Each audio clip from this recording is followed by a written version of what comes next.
What's up, guys? Jaydaniel here with my co-host Victor Marshall, and this is the Sales at Home podcast. Today, we're bringing in my guy Jacob Stiel in for the podcast. Me and him are actually working on the same offer. A couple of things we want to talk about. How you doing, Jake? I'm good, man. I'm good. Thanks for having me on. Good to have you. Man, so this is a topic we were just talking about. So on this offer, like we're setting a lot of like low ticket, and this idea of like the $50 client versus the $50,000 client. I'm just curious, like we talked about a little bit. What are your thoughts on that?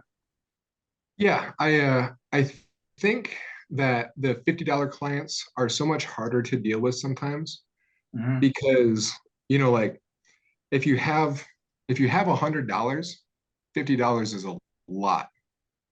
But if you have $1 million, $50 is nothing. So I Yeah, think it's a perspective shift with those people. And they're not used to taking risks, I don't think. that's a really good. Um, I'm from a small town in the Midwest, and no one really takes risks like that. Hmm. Um, and I think on our offer, we deal with a lot of Midwest and um, Southern things like that. And so maybe I'm making an assumption here, but maybe it might be a different socioeconomic place, but that's my thoughts on it. It is true, and Yeah. usually there's like a certain and on the mindset piece too. And I'd be curious of what you think about this, Victor, as well. Like, on the mindset piece, it's like usually, obviously like life issues because our offer people are really sick, but life issues aside, usually if you're making, if you don't have that much money, like there's a way of acting and a way of making decisions and just going about life that, it's almost like a recipe, right? Like, what do you Right. think there? Yeah, it's that scarcity mindset. But in a lot of ways too, it's not just a scarcity mindset, it's actual scarcity.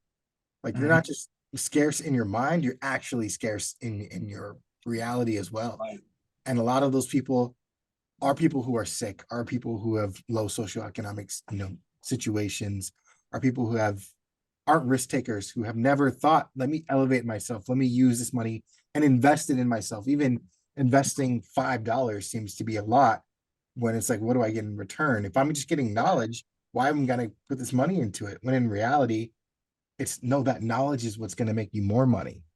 And it's just that's that thought process that a lot of people just can't get through because they've never been there before. And you know what's fucked? You know what's really fucked about that? Because a lot of these people, like, it's not their fault. Like, right, you know what I mean? Like, there's people who are genuinely in a tough spot in their lives, but like, I don't know about you guys.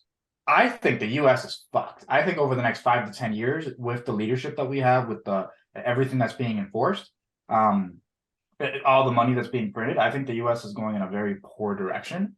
Um, and if you aren't financially in a good spot, regardless of why, like you are in for like they're giving people freaking jabs that have never been approved by, you know what I mean? Like that failed the animal like there's a lot of interesting stuff going on, and like a lot of those people are going to be in a pretty bad spot. Um, so I'm what do hearing a you lot of autoimmune stuff with that too Mhm. recently. So yeah, it's interesting where it's all going to go. I think the gap between the lower class and the upper class is going to just get bigger and bigger. Uh-huh. Middle class is kind of dissolving at this point. Not quite yet, but I think it's getting there. Dude, I like Andrew Tate. Like I'll say that. I think he's a cool dude. I Yeah. heard him say one time it's gonna be have nots and have yachts. Like that's where it's going. Um and that's where it's going, right? And you said you're seeing some autoimmune stuff. I've seen some stuff about like heart attacks, people collapsing. What are you seeing with like autoimmune? Yeah, I am well on our offer, I'm hearing a lot about like brain fog and um, just different joint issues, fatigue, and that could be both from COVID or the vaccine, who knows? Hmm. But a lot I'm seeing with athletes because I'm in that demographic. Right. And it's like the most healthy of all of us. And they've been playing years in the league with no issues, and all of a sudden you're just dropping, and that's just not normal. Fucking weird, dude. Yeah, And coming from like a medical background, I think that it's one of those things where if you're not sure what genetic markers you have in your body, you're really at risk.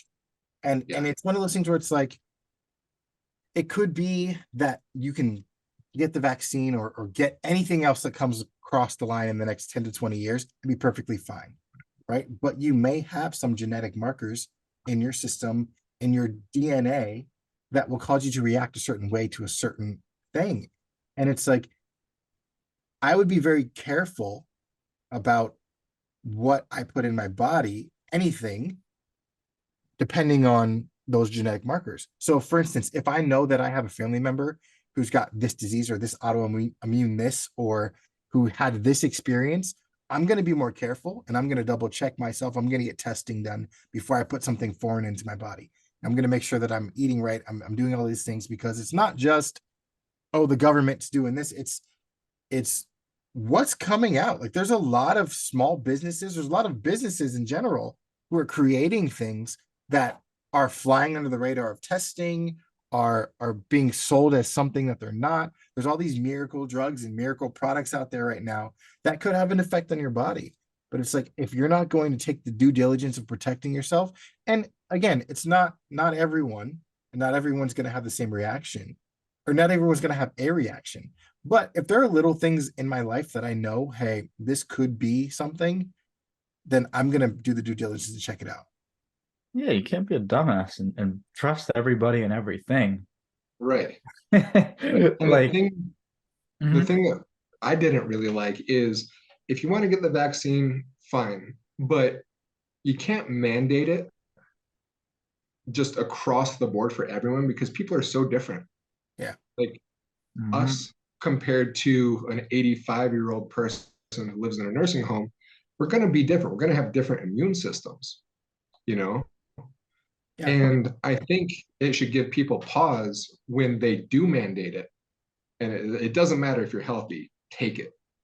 It doesn't matter if you have this other thing, take this. This is our product. This is the only one that we have. Mm-hmm. Yeah. And it just kind of boxes you into a corner. Yeah. Mhm. And I think that goes, like I said, it goes for anything. But one of the things that I I probably don't like, but I have to agree with, is that if you're working for an organization in a business and that business mandates it for their employees, you have an option.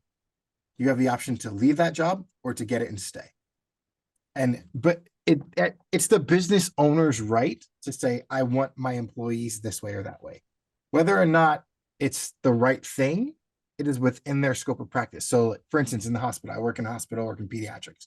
We saw, I like, work there part-time during the week just to keep my foot in the door, right? We saw the whole hospital go up in arms. They're making us put, shots in our arms. They're making us get all these vaccines and blah, blah, blah. It's like, okay, a lot of people left. A lot of people left the medical field during COVID, during this period of time. And a lot of people stayed and took the vaccine. But it's like in situations like that, as a nonprofit or as a standard business, you have the right to say, to mandate to your employees, you take it or you don't have a job here anymore. That's the right.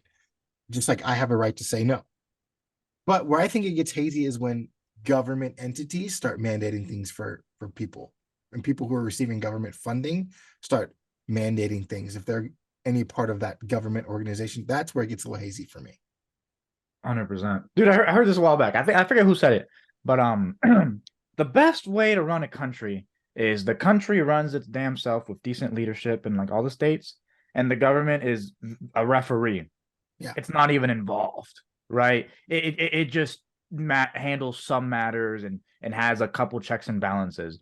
When like people relying on them, that like there's I think as much to blame as like poor leadership, there's to blame on people being incompetent. And what I mean by that is like, dude, like and it's this is the problem with scarcity. When you think in scarcity, you blindly trust and Yeah. you just hold on and follow. When you think in abundance, your job says, hey, you got to get this thing, right? Like yes or no. You're like, I don't want to do it, but I have to because I can't find another job. Bullshit, you can't find another job. And that goes into the high ticket space. People staying in offers that are absolute garbage horseshit. They don't like it, but they stay because they don't think they can get another one, right? Like the most expensive thing you could ever have in your entire life is thinking like a broke person, thinking in terms of scarcity, you Yeah. know, Yeah, you know, yeah, for sure. and like I think something that's important, and this is a really good segue for people to start having independent thought, is defining your own values, right? Your own core values that you live by, because when you have those, you can start to assess things from that perspective. Does this align with my values? And if so, you can make your decision. If you don't have them, your values are your necessities. Your values are your human needs, which is to there was a thing was like the 6 F's or something. It's like I forget what it is, but basically like reproducing, feeding yourself, sleeping, being social, right? Those become your values. And as long as those are given, whoever gives them to you, they have all your trust and they can do whatever they want with you. Not a good Yeah. idea. No, What do you it starts to lead you into being sheep, Right. and like why Eh, sheep? Because they're dumb. Sheep are some of the dumbest animals ever. That's why they can be led around by one person. Tell me, 100, you can put 100 sheep in a pasture and one person's leading them around. Why? Because they're dumb and they just follow. And that's the issue that I have with big government involvement in things. Like what you described earlier was the original purpose for the government, to just be the referee between the states, right? Just to, but we've gotten our hands in every little thing and tried to mandate every little thing. And then now we have things like, oh, well, abortion's legal. Oh, now it's not legal. Oh, now all these things, blah, blah, blah. And like, regardless of your personal belief, that's not the government's job. The government was never mandated to make sure that we do things moral or not. That's not the government's job. But you've got people leading and people follow. And because a lot of people follow, there's this whole like, I need a shepherd now, and I'm going to look to the big shepherd government to tell me what to do and what I can't do. And I'm also going to be mad when they do something that I don't want done. right. And I, th- I think a big part of that comes from just like so many years of lack of personal responsibility. Yeah. I don't know when it happened. I was born in 1994, so I don't know before that. But like growing up, and especially during my 20s now, I'm out in Colorado, so it's real big out here, but no one takes responsibility for themselves. Mhm. And, I've gone through that journey over the last year where I wasn't in the best space mentally or whatever it may be.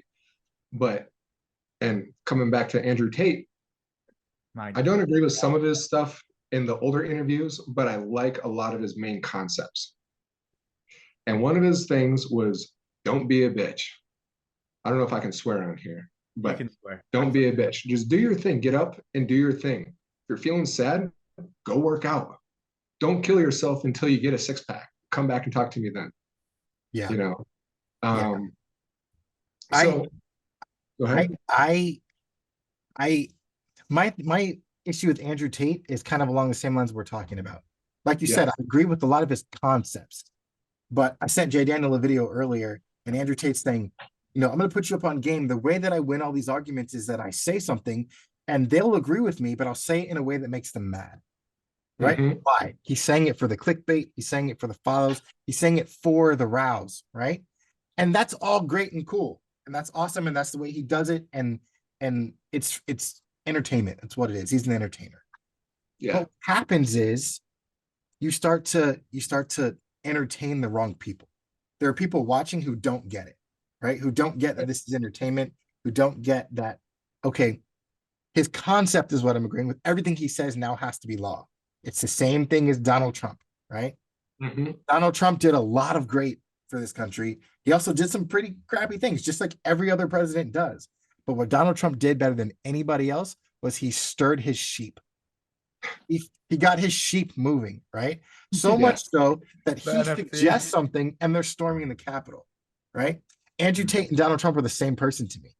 They're both entertainers. They both know how to work the crowd, work the room. They both know how to anger people and get them aroused and control the room emotionally. And that's great. That's awesome for them. But then you've got, like I said, you got people storming the castle.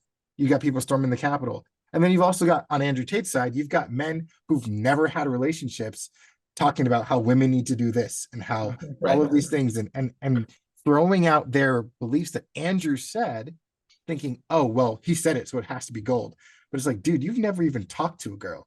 Like, how are you mandating what they should and shouldn't do and how they should and shouldn't be in your life? You have no idea. But it's that like sheep mentality. And I think that, I know I'm talking a lot, but I think that when it comes to that leaderhead, that figurehead, right? There's a level of responsibility you have to shepherd the sheep appropriately, and they praise Andrew Tate, they praise Donald Trump, they praise people like that for being alphas, right? And they're like, oh, he's an alpha. I want to be an alpha just like alphas. But when's the last time in nature you ever saw an alpha running with another alpha? Right.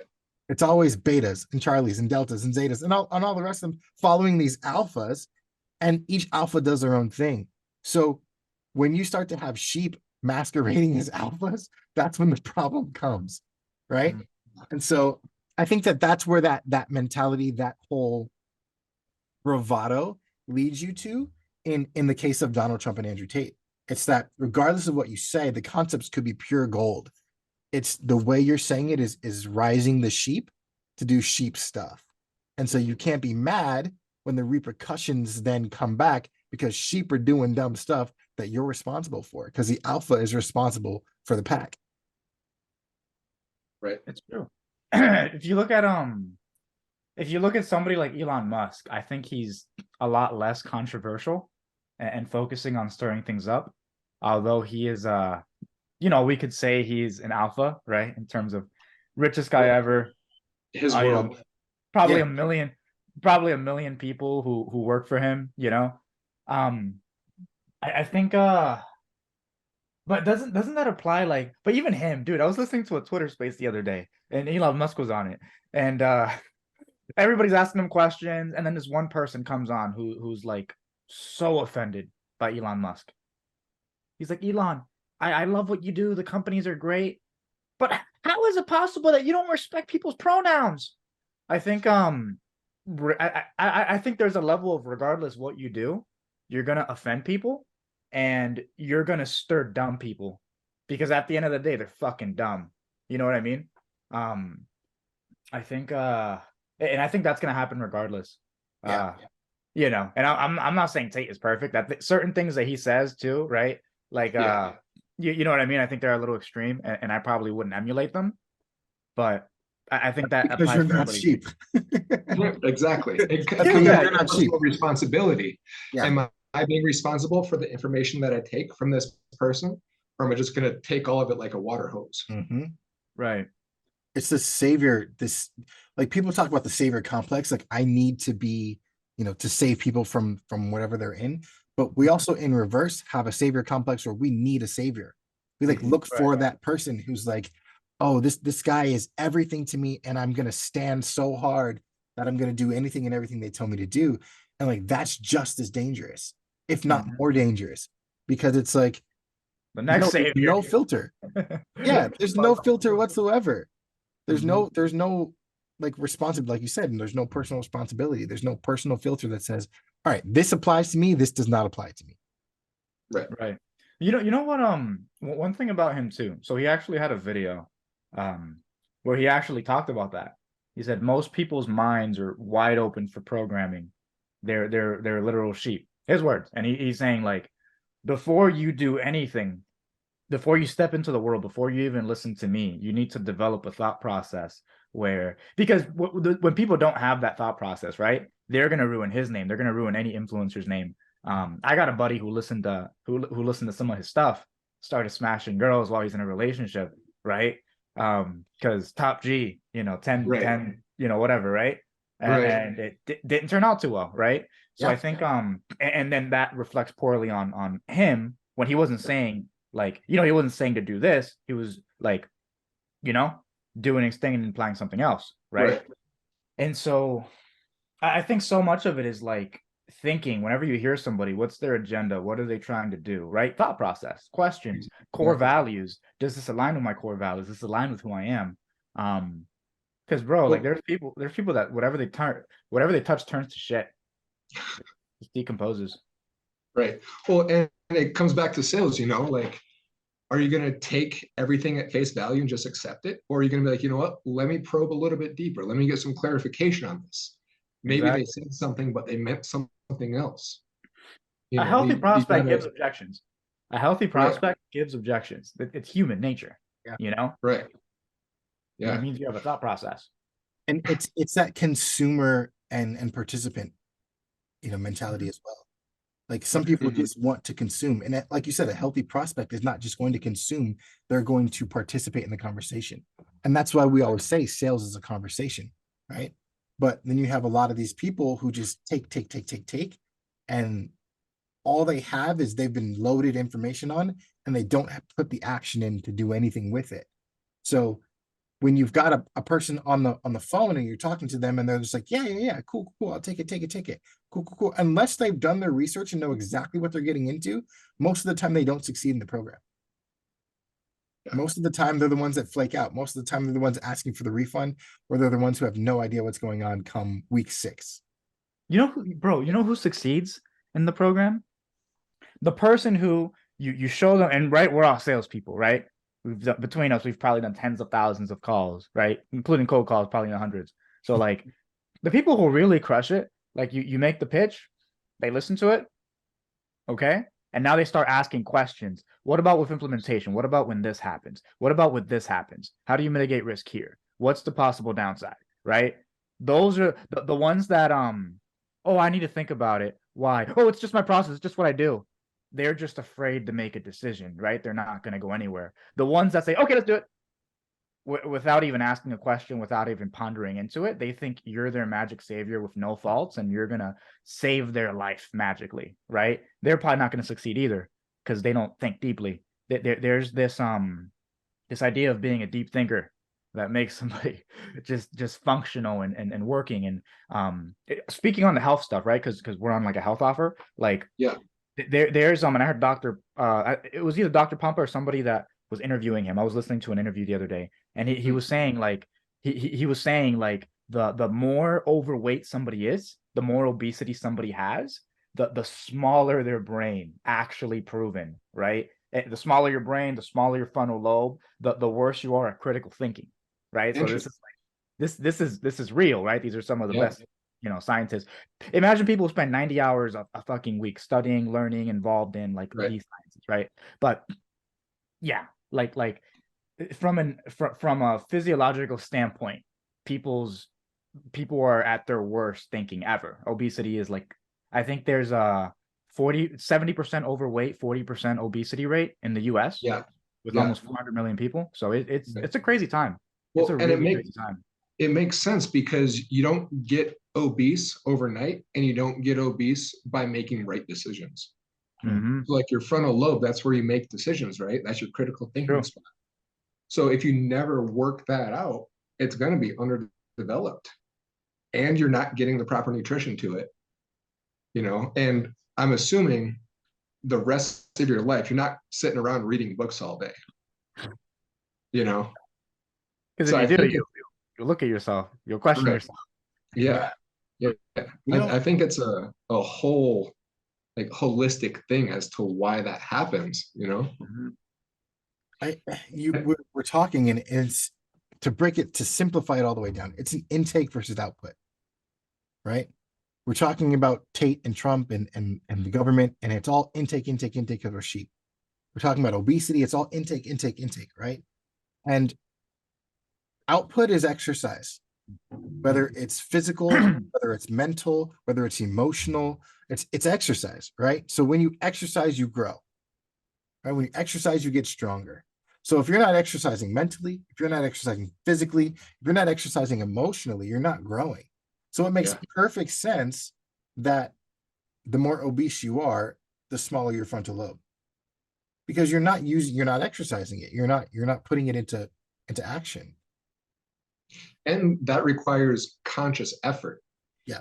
You can't exercise or have good conversations relationship wise or anything like that by accident. Yep. But you can just scroll on your phone for 3 hours watching 10-second videos like, oh man, where did that happen? You just come out of the tunnel. Yeah.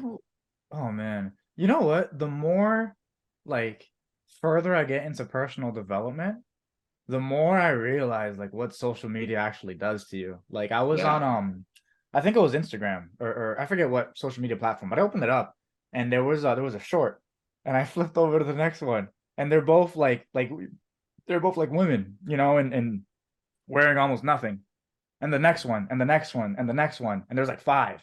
And I was thinking about that like holy shit. Like this is already rotting my brain. Like you know what I mean? Like Yeah. like if I was trying to be productive, now I'm like slightly aroused. Like that, like imagine somebody with like, and here's the thing, right? Imagine somebody with no sense of self-discipline. Because what makes somebody successful? Think about the traits that you hear the most from every billionaire, every millionaire, right? My ability to focus. Warren Buffett, Bill Gates, they were like, obviously questionable. There's a lot of stuff about them you may hear, which Yeah. may or may They're not be true. successful. Right, but they're successful, and they attribute it. If they were like, if you could get any superpower, what would it be? It's like the ability to focus more, right? Like just legitimately the ability to focus, which is pure like using your brain, right? What's the next one? The ability to delay gratification, right? Mhm. Every successful person, the ability to delay gratification. And so, Alex Hormozy talks about that a lot. yep, yep. Yeah. So like these are the most important things attributed to success, right? And it's like if you have those things, how could you possibly be overweight, right? It's just not characteristic of somebody like that. So if most of the country is like that, most of the country is sheep. Right. You know? Have you guys ever read the book The Alchemist? Oh my God. No, I actually have it. I've been hearing people have been telling me to read it for 7 years. What are you waiting on, man? I never said yes. I'm like, interesting book. Okay. Seems interesting.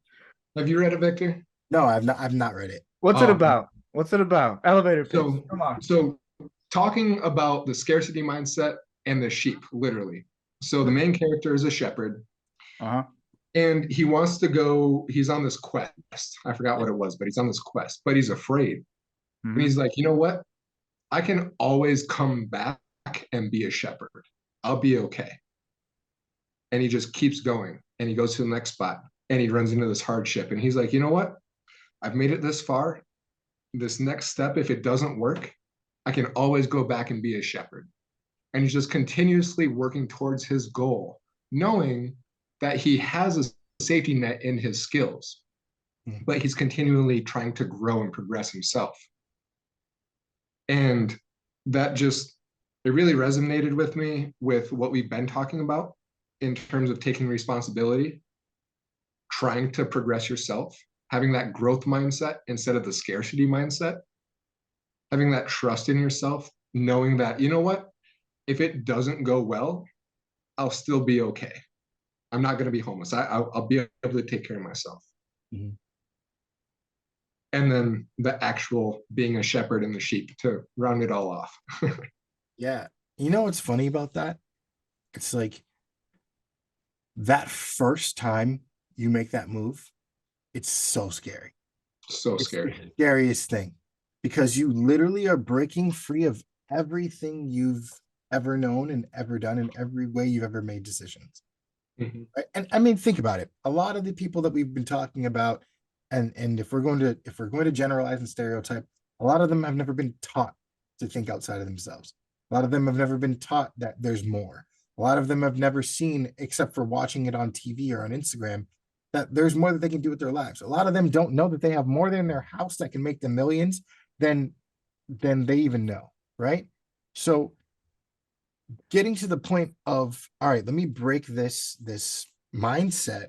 It's not just breaking an individual mindset, it's breaking a mindset that's been taught to them for ages, right? Taught down through family lines, taught down through cities, taught down through environments, right? And there's still a level of personal responsibility you have to take. However, taking it could be like literally cutting your leg off. You know what I mean? It could feel like I'm cutting my leg off and I'm choosing to leave it there and go on without a leg, but I'm going to be better without that leg than with that leg. And sometimes it can be that scary. But once you do that, once you make that decision, the next one's a lot easier. And the next one after that's easier. And the next one after that's easier and easier and easier and easier, because you're like, wait, I did it then when everything that I ever knew was holding me back. But now that I've made it the first time, it's a lot easier to make that decision again. Yeah. And I think it's not only easier mentally, but also like, I guess, tangibly in the process of learning new things. Yeah. Like, okay, I'm going to suck at this for a little bit, but if I keep at it and keep working and try to get better and keep showing up, I'm going to get better. Yeah. It will be okay if I keep going. Why do you think offers like the one that you guys are on sell a $97, $50 like little course in the beginning? Because it's a lot easier to get someone over the big hurdle of paying $97. To them, it's a lot bigger of a hurdle than that $5,000 will be after they've already purchased. But for some people, you should tell them $5,000 right off the bat, or 10,000 or whatever it is, and they're like, wait, I can never do that. I'll never get that. Because to them, that's an astronomical amount of money. But even though that $100, that $50 may seem like so much, it's a bigger hurdle for them to overcome. And it makes that 5,000 a lot easier down the line. Yeah. And it's like, that's the whole purpose of a low ticket in that sense, that like a low ticket funnel, I should say. And that mindset, though, it's so deep. That's why you have these programs that have these 47, 97, $125 low tickets that are filled with more and more sheep who made one decision and can't get over it, because it's like, that's why it's so muddy down there, because it's really hard decision to do. And it's really hard to then apply yourself after all the guilt and the regret and the what happens if that comes with a big purchase like that, a big purchase. 100%. Yeah. Just cause you decided to change your life and surround yourself with different people and move to a different city doesn't mean that you didn't have in your entire life in another city building a reputation of being this person, right?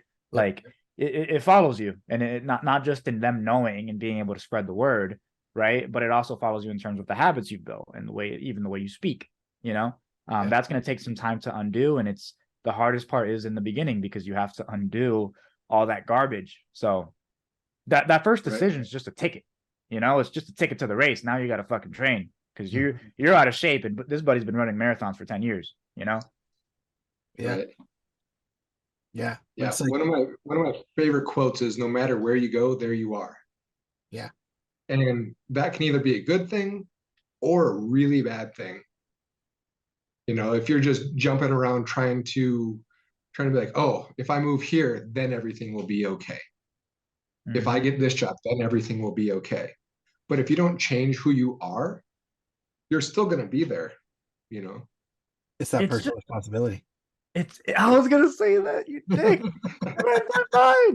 It's an escape. All comes back. All that is an escape. Like me, like I've been there, it's like you try all this weird, elaborate shit when you just got to take personal responsibility. Literally all like humans are weird. Like we will do so much weird shit just to avoid just doing what we know we need to do. Yeah. It's that I wish I was a little bit taller. It's that. It's like, I wish I had all of these things. I wish I had all these. No, just go out and make it happen. Who cares if you're not, 7 foot? You go out and you train, and you Nate Robinson that rim. You know what I mean? Like, you go out and you do the job. You put the work in, and then you get there. Like, yes, there are certain things like genetics and background and all of that things that come into play, but he still had to use all of those things to make them advantages. It's not an advantage until you make it an advantage. Yeah, and you come out with a whole new set of advantages if you take that course. Yep. And that's the thing about advantages, they only stack up. Yeah. Yep.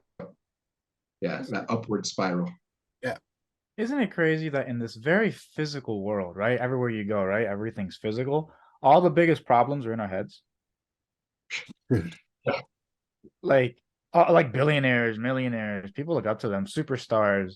Like, the only difference between them and everybody else is just what's in their head. Like, And not Right. even like the physical part, right? Because that's just like a ball of fat that's probably loaded with toxins. So they should probably talk to me or Jacob. But like, Right. you know, like it's true. That the only difference is literally ability to focus and ability to delay gratification. Where Yeah. do you find an ability to focus? Is that like frontal lobe, kind of, but can you see it? Like you can't, you know, like it's intangible, and that's the Yeah. biggest difference. You have to work at it. Yeah. You have to decide to work at it. And you got to stop being influenced. Like Mhm. we live in an influencer era, right? People are literally trying to become influencers over doctors and lawyers and engineers because Yeah. that's where they see the money is coming from. That's where they see all the fame and the power is coming from. But look at people who are in that space, like for instance, Twitch, who just killed himself. You Yeah. know, the family and a wife and kids and a very loved persona online. I'm skeptical about that, by the way. I don't think he killed himself. I'm just putting that out there. Continue. No, he definitely did. And Think and so? yeah, he definitely did. And Sure. here's my thoughts behind that. When you live your life for attention from other people, Mhm. start to rely on that, and the moment it switches, or the moment it's not to the level that you want, you start to feel like it's your fault and like you're not good enough and that nothing you ever do is going to be good enough. And I think that's what happened. And then, I mean, I honestly don't know. I don't know a situation. You don't know any of that. But how many people has that happened to? How many celebrities have you seen take their lives? I mean, there's a 27 club for a reason, right? Mhm. How many of these 27-year-old celebrities? I mean, we could go down a list right now and name a bunch of people who died way before they should have Yeah. from self-inflicted or putting themselves in situations that caused these types of things because they're not thinking, okay, this is just a step to where I'm going. There's nothing this big that's ever going to that ever needs to keep me in this realm where I'm at right now. You know, there's nothing that's so huge that I can't grow from it, that I can't learn from it.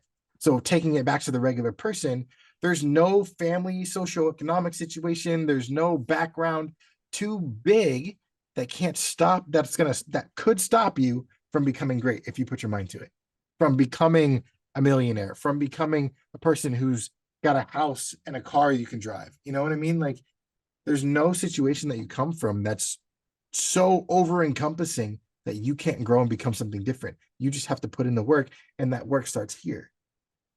Yeah. Especially now. While you were talking about that, I was thinking again, back home, small town in the Midwest, the richest person I knew made like $100,000 a year. And without the internet, that's what my life would be. That's all I would ever know in that small town of, 6,000 people. But with the internet, be like, oh, I see this person doing this. I see this person doing this. And you can, again, decide that I want to pursue that path instead of pursuing this path that my parents and my grandparents, my great great grandparents have all taken. Mm-hmm. Yeah. There's a lot of victim mentality in this. Mm-hmm. And I mean, there's certain groups of people who have gone through things in the United States of America. There's no ifs, ands, or buts about that. You know, we are a young country. We have a pretty seedy history altogether, all around, encompassing a lot of different areas. Yeah. But there's a lot of people of a lot of different backgrounds who have come here, who have been born here, who, were native here, who have grown up and become something. And it's taking personal responsibility for what you're able to do and deal with right now. Everything else, throw to the wayside. Everything else doesn't matter. If I can't control it right now, it should not have an effect on me. Right? Yeah. And it's like, I think, go ahead. I was just going to say, I think that's where a lot of people get stuck. Yeah. Is what can I do about this? And it's just everything that they can do about it, but they get blinded by the one step that they can take. Yeah. And then build on that step. And there's no one to blame in that situation but yourself. Right. Right. I think that the influencer world is feeds very heavily into the victim mentality too. Yeah. Because, what do victims get? They get attention, they get sympathy, they get, oh, I'm sorry, how can I help you? Ooh, And yeah, and that just feeds into the attention. And same with like what we were talking about the other day, JD, is the individualism. Mm. Like, pronouns, whatever. I'm going to respect you if you respect me. If you want to go by this, whatever, it's no big deal. But when you get on the extreme end of that spectrum, you're so individualized that you're not even a person anymore. without even earning And, it too. right, right. Yeah, and you said something, but it's like, regardless of what I believe about it, regardless of my personal feelings, it's like, you do you, bro. Like, I'm gonna respect you. You do what you want to do, regardless of how I feel about it. Right. But like you said, it's like you start to get so onto that extreme and that other end of it, you start to individualize, and I love that. But what is that? It's becoming a victim of a situation that you're now championing, and you're saying, I'm a victim of the situation that I am now like Proud of being a proud of victim. being. Yeah, you're proud of being the victim. Yeah, it's I laugh, but it's pretty sad, and I think that is something to strongly reflect on. Um, like I don't know. This is just my opinion. Like everybody is born into this world, right? And you can do whatever you want. If you want to have an identity, do something cool, do something noteworthy. Like put yourself through some shit. Don't just Right. make up some. Don't just pick one of the 452 genders and then fight for that because there's nothing else worth fighting for. There's a lot of shit worth fighting for. There's people that are suffering. There's things that like people need to be focusing on. People look at Elon Musk and they fight with him because he's focusing on bringing humanity to Mars. Why isn't he focusing on saving the planet? Buddy, when's the last time you saved the planet? I've seen you throw that bag out of the car and leave it there. That's not biodegradable. That came from Walmart, buddy. There's so many causes to actually fight for that you can build an identity around. I think I just me personally, and this is just my opinion. I don't mean to offend. It's just what I believe. I think it's pathetic. Like, but right, circumstances led the individual to being where they are. Maybe if I was where they were, I would do the same thing. I just think it's pathetic and should be reflected on. Just like letting yourself get extremely out of shape, realizing it, and then making the decision to continue. Yeah. Like, and I think it's exactly what you said is these people haven't done anything of substance. So they don't have any other identity except for this one that garners all of the sympathy. Yep. So it's like, okay, how can I be someone in this world without doing anything? Yeah. Be an influencer, be something else. Holy crap. You know what's funny? It's like there's a lot of, you said it, you hit the nail on the head, and it's like a lot of people will go like arms all in, for a cause, or their mouthpiece will say they're all in for a cause and they'll never do anything about it. And I tend to have respect for people, whether or not I agree with the cause or not. We're out doing something about that cause. For instance, there's a lady that I know specifically, anti-abortion, right? But she's not just preaching it from the rooftop. She's not just screaming, down with Planned Parenthood. She's head of an organization that helps mothers get medical care before they deliver, helps them see an ultrasound, tells them, hey, if you sign on with us and you have your baby, we'll take care of you guys for 2 years. Medical care, car seats, clothes, like food, we'll help you find housing, all of those things. So whether or not I agree with all the methods or whether or not I agree with abortion or whatever, it doesn't matter. What matters is, as anybody who's out there can respect the fact that she's backing up what she believes by doing something, right? So a lot of times you'll have these people out here championing causes with their mouth or their fingers, right? And they're doing absolutely nothing about it. They're sitting on their couch or they're sitting on the phone talking to somebody, doing absolutely nothing to make the world a better place. They're just complaining about how bad the world is in their certain area of choice. And one nuance to that we touched on earlier, right? Why do you believe in the cause that you're supporting? You need to think about this because it's very easy for somebody to insert a cause into your head that isn't necessarily good for you. Yes. Right?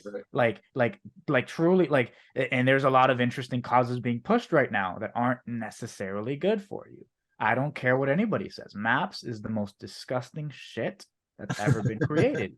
And it's to push something very nasty, right? Like you can support a cause and pour your whole heart into it, but before you put your whole heart into something, understand why you're doing it. Because like if you're like, we talk about it all the time in sales. yeah, What's your why?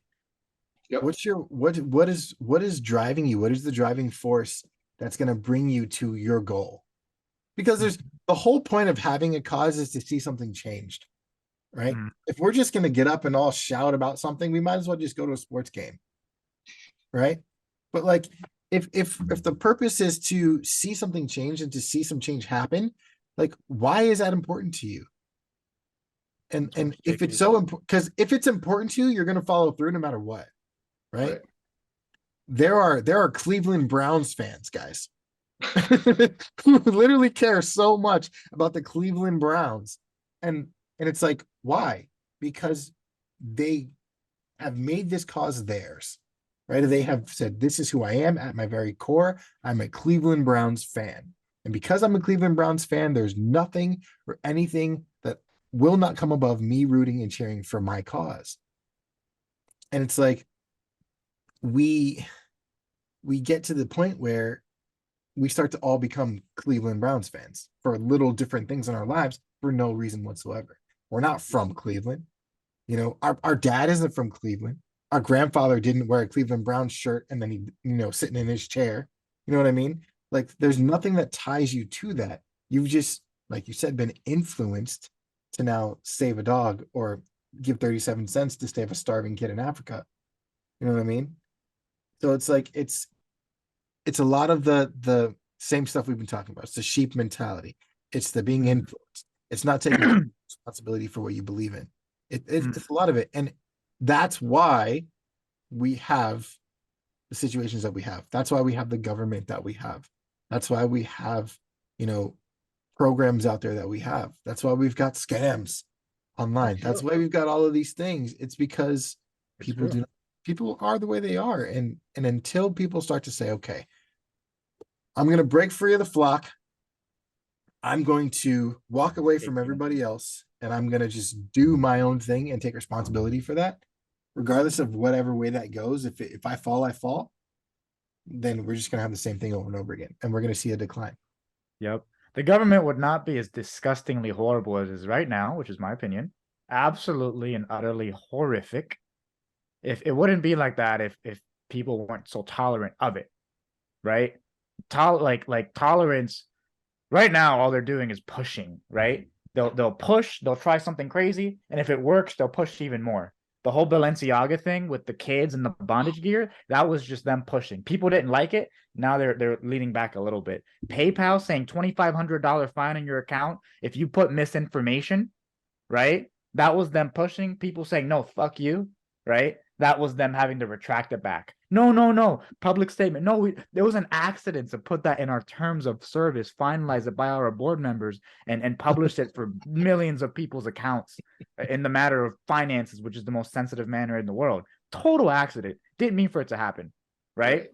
They're going to retract if people aren't so tolerant, and that comes from personal responsibility. So 100%. And on the other point too, which was fuck. I had a really strong point, but I made that other point just now. No. So like I did want to touch on that though. So before you went into that point, right? You were going over actually I'm gonna break the flow of the podcast. Please go back over what you were going over a second ago and read my mind because I forget what I was gonna say. It's when I was talking about how like being influenced and being yes, I got you. So Cleveland, right? So Cleveland Brown fan, guy's crazy. There's pieces to that puzzle, right? So it's either like deeply how much are you thinking about what you're doing and with what you're doing, and how much action are you taking on it, right? You have people that don't think about what they do and they take a shit ton of action and they grow and explode in the wrong thing. You have people that think way too much about what they're doing. They pour all this thought into it, but they don't do shit, right? All the people that absolutely crush it that we all look up to and respect, right? they thought deeply about what they were going to do before they did it, right? They really reflected on the cause, why they're doing it, why is the why important, what else does it affect? They really thought about that, and going into it, they take full action, like absolute and utter action, like an animal. Those are where like the Elon Musks, like freaking Jordan Peterson, Andrew Tate, LeBron James, any of these guys, right? That's I guess LeBron is questionable. He probably just came up playing ball, but you know what I mean? Like it's just it's a puzzle. It's both pieces. You need to have both. Otherwise, you end up fighting climate change and wanting everybody to turn their cars off. Like think a little bit. There's carbon. Right. Carbon is what keeps us alive, and like you want to get rid of the carbon. And continue, guys. Continue the production. There's power in all of those people that you just mentioned. They all have power. And like Uncle Ben said, with great power comes great responsibility, right? The responsibility. So when you have that influence and you have the power, going back to the very beginning, it's important to be conscious of what you're putting out into the ethos, right? So whether or not you agree with someone like an Andrew Tate, who's doing what he's doing, or a Donald Trump, or even a LeBron James, whether or not you agree with them, as a person, you've got to take responsibility for what you take from them. But then also as a leader, because that's what they are, they're leaders, it's their responsibility to lead appropriately as well. And the reason why the government is the way it is because there's a lot of leaders not leading well. But there's also a lot of people not taking responsibility for the government. There's also a lot of people who have no idea. I mean, why is it that the country has a 42% voting rate?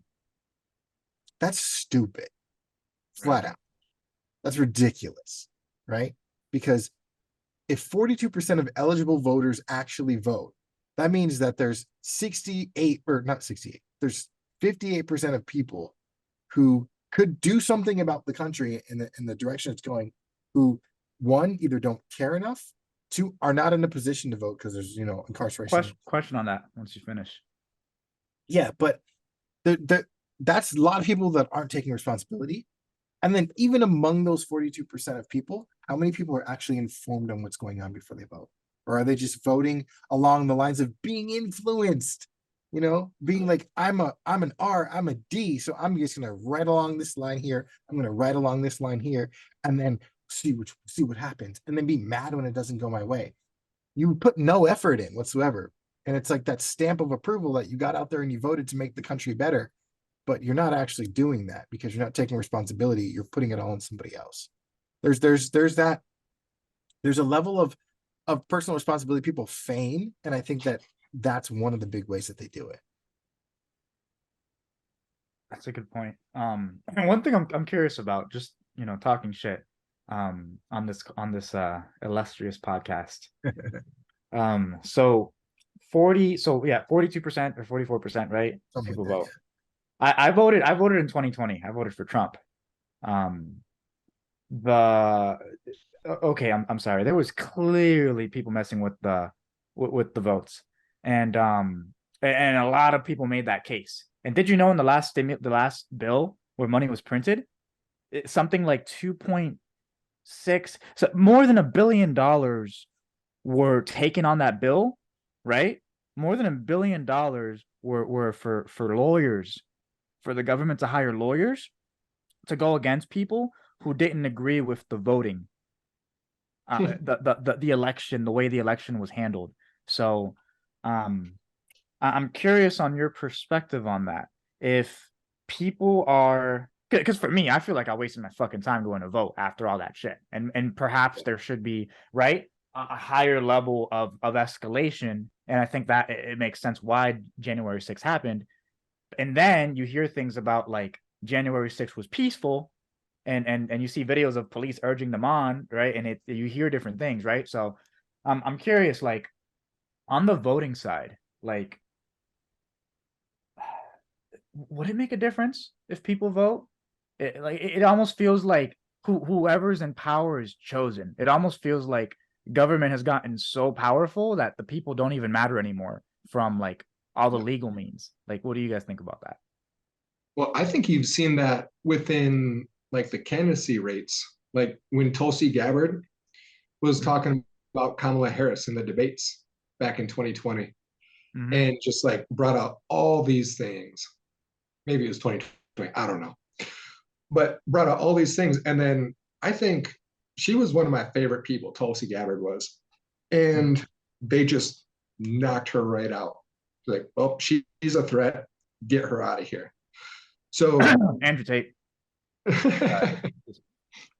There's no evidence. They detained him for 30 days. Is bullshit. Continue. Dude, I feel you there.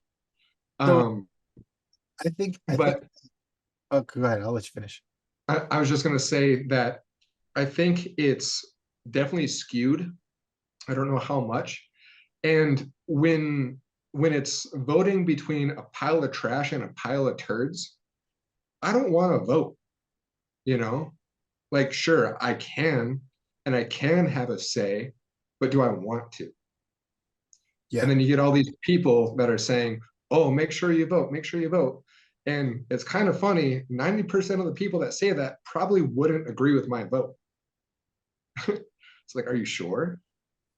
And I think there's a couple angles to look at that. Is there voter tampering? Yes.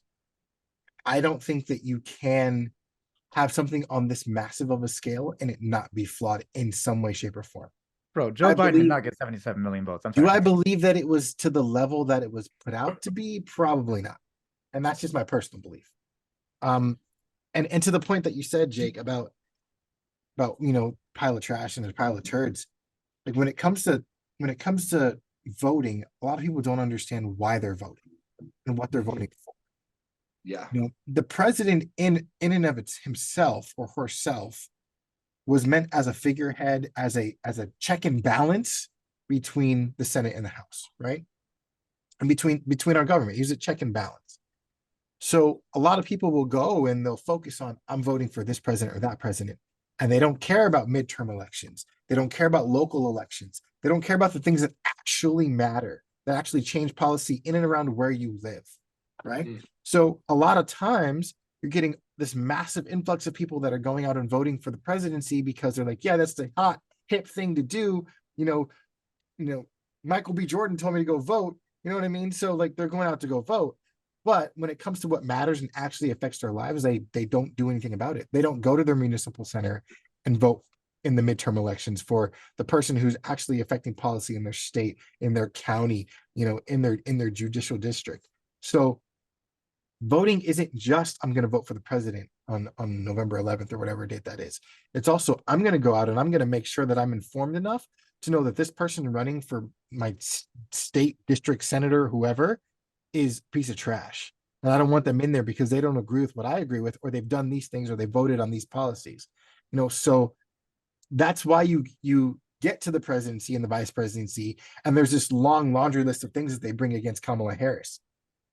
Because all of these things that she's done in her local government have led her to the place where she is.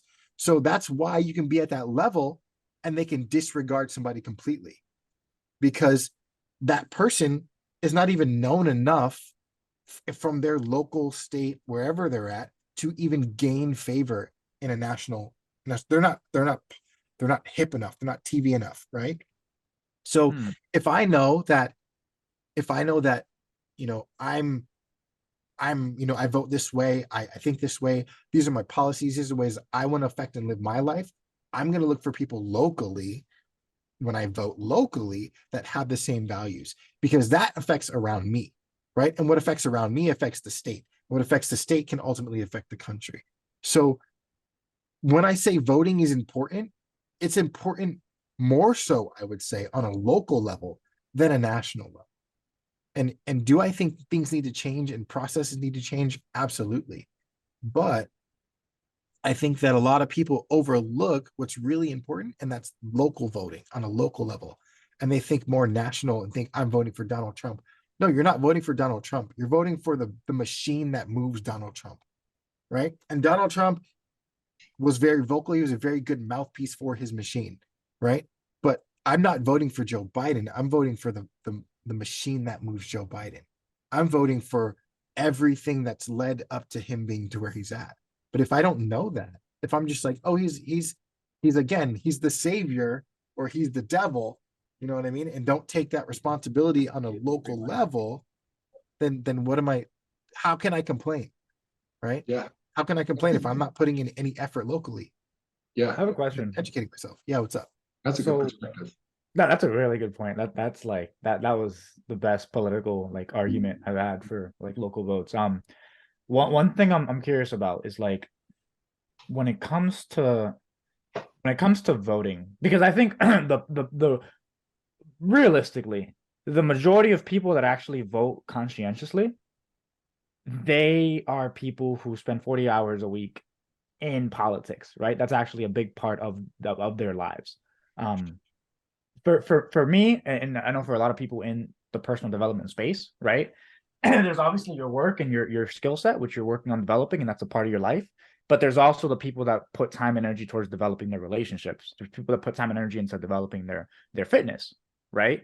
I dedicate a decent amount of time towards like my fitness, tracking meals, calories, you know what I mean? Like working out. That's a part of my life that gets my focus and effort, right?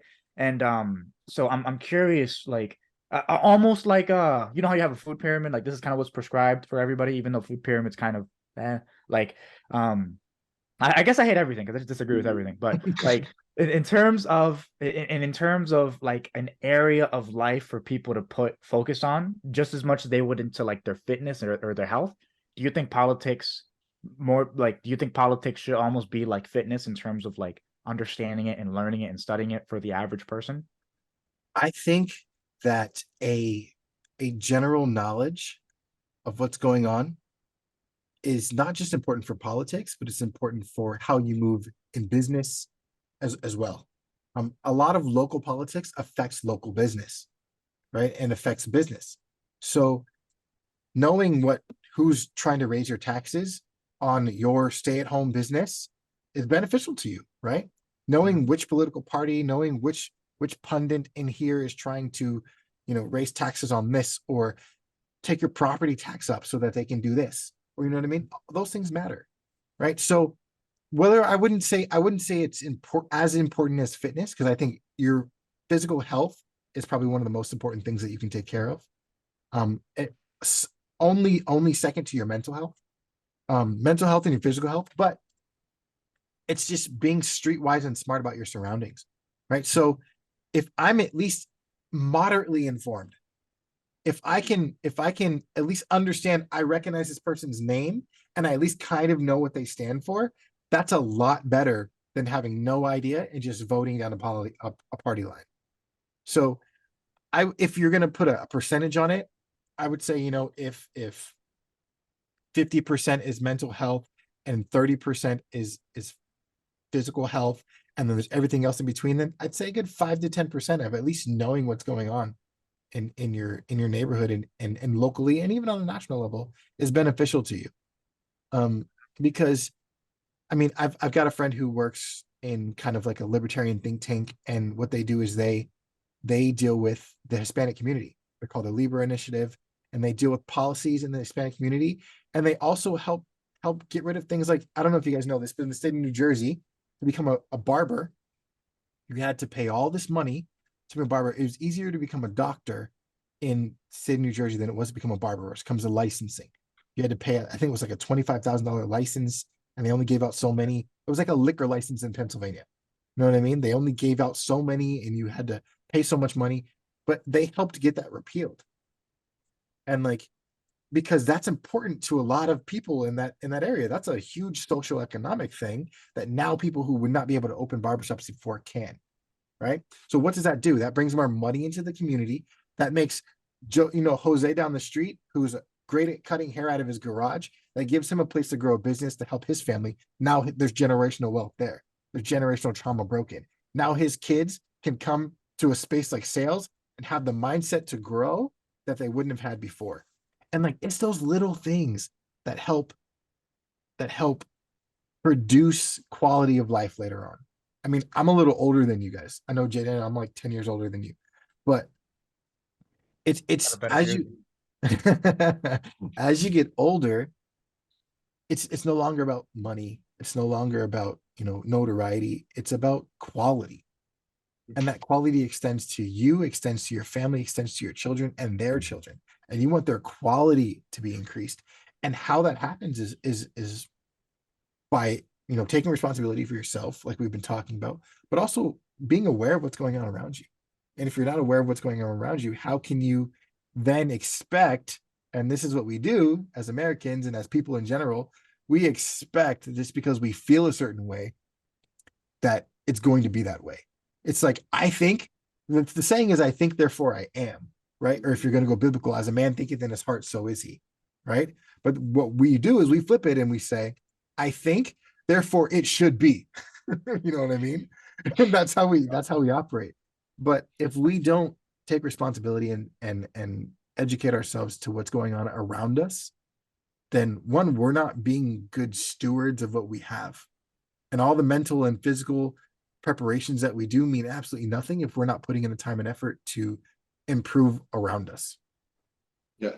And that's taking that responsibility on yourself, being like, you know what? No one else is doing this for my community, so it's my responsibility to do this. Yep. Yeah, very well said. Exactly. Okay, so something you said earlier, with the, so in terms of like people getting involved politically, right? You mentioned it's good to have a general knowledge of what's going on. Yeah. I think that's doable. I think you can scroll through 100%. and you know what I mean? Watch a couple videos, look into this, and you can have a general idea of what's going on. My concern is things aren't always as they seem, right? Sometimes you pull back the veil and what you find isn't necessarily what it, you open the book and it's not, the content isn't the cover. And what I mean by that is like, okay, so if you look, for example, political, let's go high level politics, right? Like at national level, right? So not like Trump, right? I know people that say, I hate Trump, I hate Trump, I hate Trump. He's horrible. You could argue that they're informed because you ask them, okay, why do you hate him? He's a racist. He said, grab her by the pussy. He said this, right? Well, the mainstream did say that. And they do have a general understanding of what's being said. So I feel like there's almost like a certain time requirement, almost a certain level of commitment required to get past a lot of that, right? To see the reality. Like for example, right, when I was working at a company, right, for a couple months, and we were enrolling people and they weren't getting results. And we would have little feelings, but then we'd go in the meeting and the company, let's say the propaganda machine, right? The company would say, hey guys, things are going great. Look at these wins we're getting. Things are amazing, right? Oh no, they just have a bad mindset. Don't worry about them, right? That's my censor for their voice because I can perfectly mimic people's accents.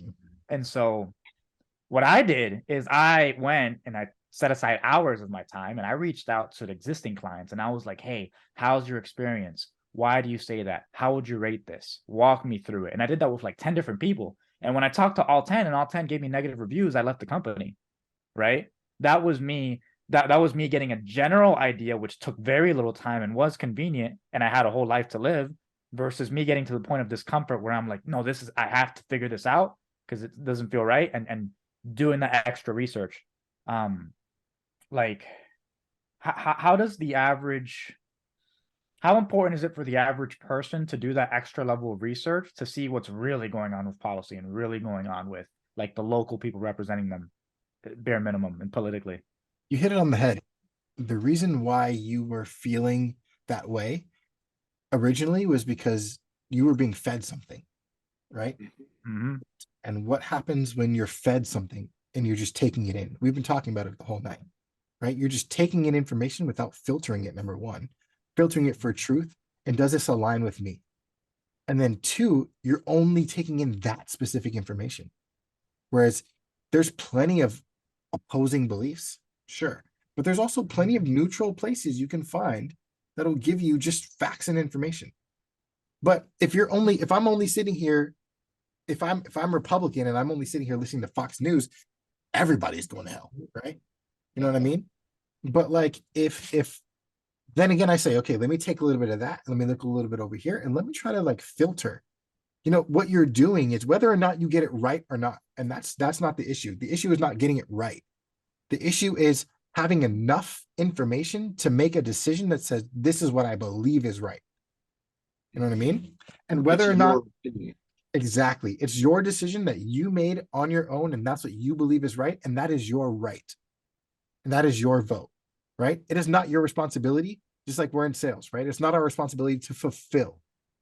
It is the business owner's job to fulfill that sale. Our job is to make sure that we deliver the prospect to the solution, right? So if we see problems in our community, we see problems in our country, and we deliver our vote to the person who we think is going to make a solution, it's on them to then provide the solution. And if they don't, then they don't get reelected.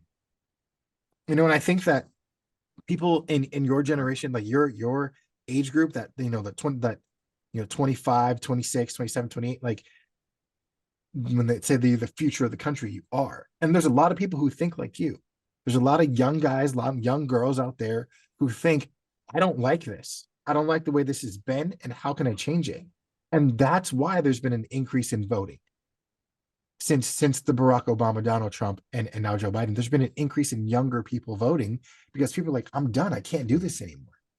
Right? So it's whether or not you get it right, whether or not it's like, oh, this is exactly perfect now, that doesn't matter. What matters is that you put in the effort to make your decision matter, right? And if enough people make their decision matter and they start to align with what you believe, and a lot of you believe the same way, a lot of us believe the same way, that people should be treated fairly, that we should look out for certain people, that government shouldn't have their hands involved in things, that, all of these things, a lot of people believe that. But if we vote that way, instead of just voting down a party line, because we've been fed information, if we vote that way, then we see change. It's taking responsibility for individually, but the country taking responsibility for itself as a whole as well. So good. Dude, I want to reframe this for people watching as well. Like just what I'm like, taking away from this conversation. Like, so earlier you mentioned like the whole, like, this person cares, they're going to the municipal and they're doing this and they're doing this, right? And I'm thinking in terms of voting and where things are getting to, right? If it comes to a time where voting isn't enough, once you've gotten to that place, right? It's like this is where the game of life begins, right? Because in every game there's a battle between characters, right? The game, like, politically, that could be like going from just voting to actually getting involved in like a group or a union. This, right? It's you see that voter card on your front door. Besides like the honestly, besides the main election and besides like the main party that I like, I don't really do a lot of like research on those other people, right? Now, right? Because I attach pain to it, right? Humans are only motivated by their pain and pleasure. I attach pain to it. I got to take time and study these people. That's a pain in the butt. I don't know anything about it. I got all this work to do. I got KPIs to hit. But now it's like I get to choose the future of our country. I get to change the taxes by voting for the right person. Who is the right person? You know what? Let me set aside an hour or two and study every single person on this fucking ballot, see what their policies are, and maybe see their history. I could do that in a day. And now I have a full understanding. I have more understanding than 99% of people in terms of like my local politics. And then if I do it, how hard is it for me to go on a podcast and say, hey, I voted for this guy, go on social media and say, I voted for this guy, you should vote because these bad things are happening. And now a bunch of people are voting and coming in person, right? Be the change you want to be in, you want to see in the world. Even if other people aren't doing it, if you do it, it'll make a big impact. That's what I'm taking away from it. In terms of this conversation. Do you know who votes more? Rich Who? people with money. Do you know why they vote? They have time and energy and bandwidth and things to protect. Because it affects them. Yeah. It affects them. But on the flip side of that, poor people, it affects the most. Yeah. But they just don't. Not front in your face. Yeah. It's not affecting your bottom line because, I mean, you're poor. You're always going to be poor, right? You're poor. But rich people are like, listen, I'm rich today, but these policies could make me poor tomorrow. And I don't want to be poor tomorrow. So that's why I vote. Long term. Exactly. But poor people are like, I'm poor. I've been poor my whole life. I've been poor. My Grammy's been poor. My daddy's been poor. Like, I'm poor. So I don't even care. It doesn't affect me. but it really affects you. Hmm.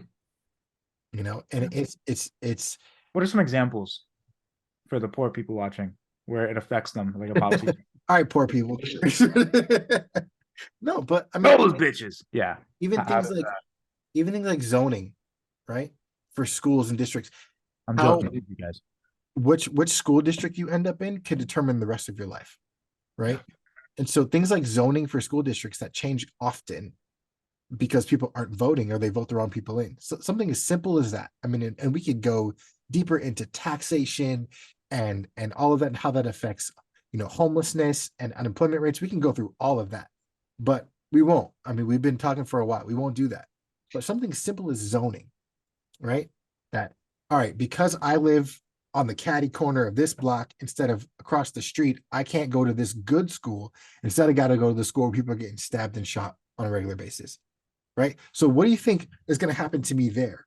I'm going to be more likely to join a gang, more likely to be stabbed and shot, more likely to fight, more likely not to graduate, more likely to have a lower class life than if I would have just lived across the street, went to a different school, had teachers who actually had the capacity to care. Not that teachers don't care, but they had the capacity to because classroom sizes are smaller. They were better funded because the taxes in that area allowed them to be paid better. You know what I mean? Like things like that. Like something as small and simple as that affects so many people. And they're like, well, I don't even care. But if all of those parents would have went down and voted, you know, then that probably wouldn't have changed.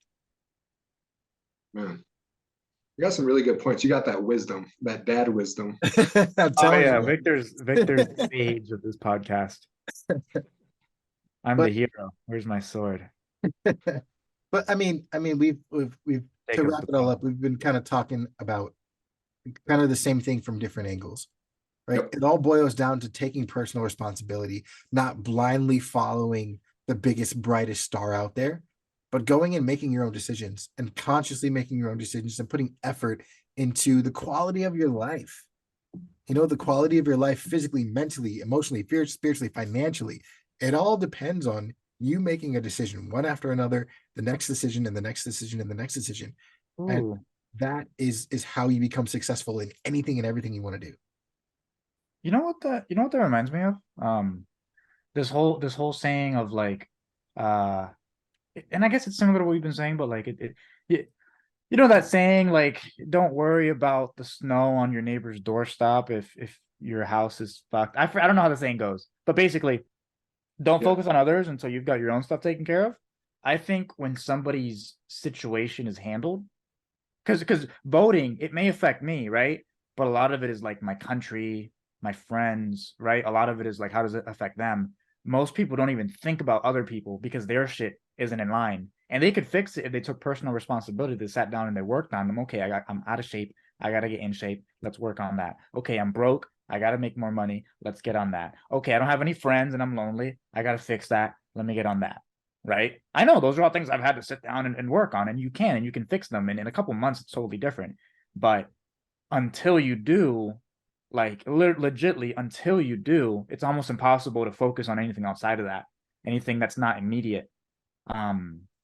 And you almost develop an identity or an attachment to it because you almost develop your significance. You ever seen those people? Oh, I'm broke as shit. Hell yeah, broke bitch. Like you know what I mean? Like they almost form their identity around being less than, and they take pride in it. And now it would go against their identity to fix their lives. So if you attack them, you're attacking their. You say you're fat. No, I'm not. I'm not fat. How dare you? That's fat shaming. Fuck you. You're horrible. Somebody else, you're fat. Fuck. I got to get my shit together. Thank you. Other people would tell me I look good. You told me the fucking truth. I'm keeping you around. You know? Like that difference, dude. That difference. Those people that take that responsibility are the ones that are going to be able to vote and do all these things and then do more and more and more. So that's a little light bulb that Victor gave me. Thomas Edison invented the light bulb, but Victor delivered. No, he didn't. Out here doing God's work, making light. Thomas Edison stole that, but we're gonna leave that. Oh He shit. stole it from a black man. Oh man. No, guys, this has been amazing. Awesome. early morning routines and work and things to do. But to anybody watching, like these are strong points. But again, just to simplify it, work on yourself and the whole world. You'll be able to help the whole world. It's all in your head. Like, just fix this stuff and things will be good. And Andrew Tate didn't kill himself. And start with small action. Like the biggest thing to start improvement is action, but small action, that's where it's at. So you don't get paralyzed by it. For sure. Jake, thanks for coming on and being with us, man. We really appreciate you. For sure, guys. Thank you. And having a chat with us. You know, we can kind of be a little long-winded sometimes, but hey, we're having fun. It's a good time. Absolutely. Don't forget to like, comment, and subscribe. Don't forget to follow us on Spotify, Apple Podcasts, and you have a wonderful day. Good night, guys.